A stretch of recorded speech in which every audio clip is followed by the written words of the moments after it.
Good morning students. आज हम पढ़ेंगे टैगोर का शांति निकेतन। शांति निकेतन में ये 1930 की बात है, जो चित्र आप देख रहे हो, ठीक है।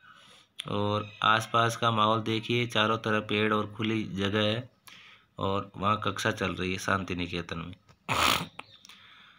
आप में से बहुत सारे दोस्तों ने शांति निकेतन के बारे में सुना होगा। क्या आप जानते हैं कि इसकी स्थापना किसने और क्यों की थी? तो रविंद्रनाथ टैगोर ने ये संस्था 1901 में शुरू की थी।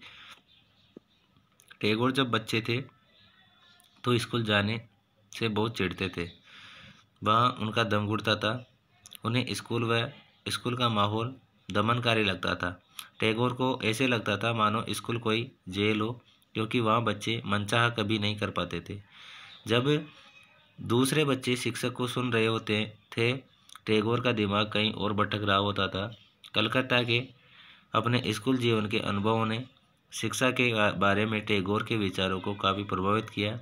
जब वे बड़े हुए तो उन्होंने एक ऐसा स्कूल खोलने के बारे में सोचा जहां बच्चे खुश रह सके, जहां वे मुक्त और रचनाशील हो, जहां वे अपने विचारों और आकांक्षाओं को समझ सके। टैगोर को लगता था कि बचपन का समय अपने आप सीखने का समय होना चाहिए। वह अंग्रेजों द्वारा स्थापित की गई शिक्षा व्यवस्था के कड़े और बंधनकारी अनुशासन से मुक्त होना चाहिए। शिक्षक कल्पनाशील हो, बच्चों को समझते हो और उनके अंदर उत्सुकता, जानने की चाह विकसित करने में मदद करते हो। टैगोर के मुताबिक वर्तमान स्कूल बच्चों की रचनाशीलता, चकित होने के उनके स्वाभाविक गुण को मार देते हैं। टैगोर का मानना है कि सृजनात्मकता शिक्षा को केवल प्राकृतिक परिवेश में ही प्रोत्साहित किया जा सकता है।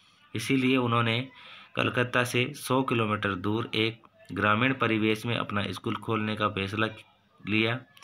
उन्हें ये जगह निर्मल, शांति से भरी दिखाई दी, जहाँ प्रकृति के साथ जीते हुए बच्चे अपनी स्वाभाविक सृजनात्मक मेधा को और विकसित कर सके। बहुत सारे मामलों में टैगोर और महात्मा गांधी शिक्षा के बारे में कमोबेश एक जैसी राय रखते थे, लेकिन दोनों के बीच फर्क भी थे। गांधी जी पश्चिमी सभ्यता और मशीनों व प्रौद्योगिकी उपासना के कट्टर आलोचक थे। टैगोर आधुनिक पश्चिमी सभ्यता और भारतीय परंपरा के श्रेष्ठ तत्वों का सम्मिश्रण चाहते थे। उन्होंने शांति निकेतन में कला, संगीत और नृत्य के साथ साथ विज्ञान और प्रौद्योगिकी की शिक्षा पर भी जोर दिया। इस प्रकार बहुत सारे लोग इस बारे में सोचने लगे थे कि एक राष्ट्रीय शिक्षा प्रणाली की रूपरेखा क्या होनी चाहिए। कुछ लोग अंग्रेजों द्वारा स्थापित की गई व्यवस्था में परिवर्तन चाहते थे। उनका मानना था कि इसी व्यवस्था को इस तरह फैलाया जाए कि उसमें ज़्यादा से ज़्यादा लोगों को पढ़ने के मौके मिले। इसके विपरीत बहुत सारे लोग ऐसे भी थे जो एक वैकल्पिक व्यवस्था चाहते थे, ताकि लोगों को सच्चे अर्थों में राष्ट्रीय संस्कृति की शिक्षा दी जा सके। कौन तय करे कि सच्चे अर्थों में राष्ट्रीय क्या क्या होता है? इस राष्ट्रीय शिक्षा की व्यवस्था स्वतंत्रता के बाद भी जारी रही, अर्थात जो राष्ट्रीय शिक्षा थी जो पूरे देश में एक जैसी हो, उसके लिए बहस चलती रही।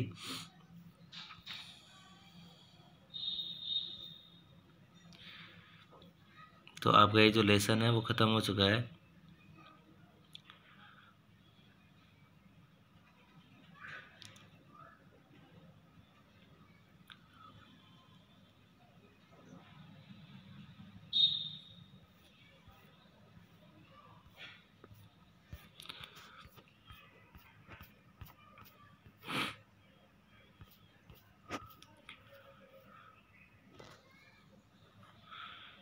ये एक अवतरण है। 1870 में शिक्षा अधिनियम लागू होने तक आमतौर पर पूरी आबादी के लिए व्यापक शिक्षा व्यवस्था नहीं थी।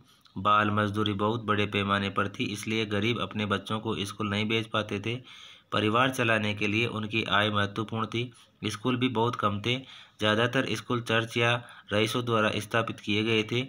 शिक्षा अधिनियम लागू होने के बाद सरकार ने नए नए स्कूल खोलने शुरू कर दिए और अनिवार्य शिक्षा का प्रावधान कर दिया, अर्थात एक ऐसी शिक्षा जो सभी के लिए अनिवार्य हो। और वैसे भी हमारे भारत में हम बात करें तो जो शिक्षा का अधिकार अधिनियम 2009 है, जो 1 अप्रैल 2010 को लागू हुआ था, उसके अनुसार प्रत्येक 6 से 14 वर्ष के जो बच्चे हैं उनको स्कूल से जोड़ा जाए। उनको अनिवार्य और निःशुल्क शिक्षा का प्रावधान किया गया है। ठीक है।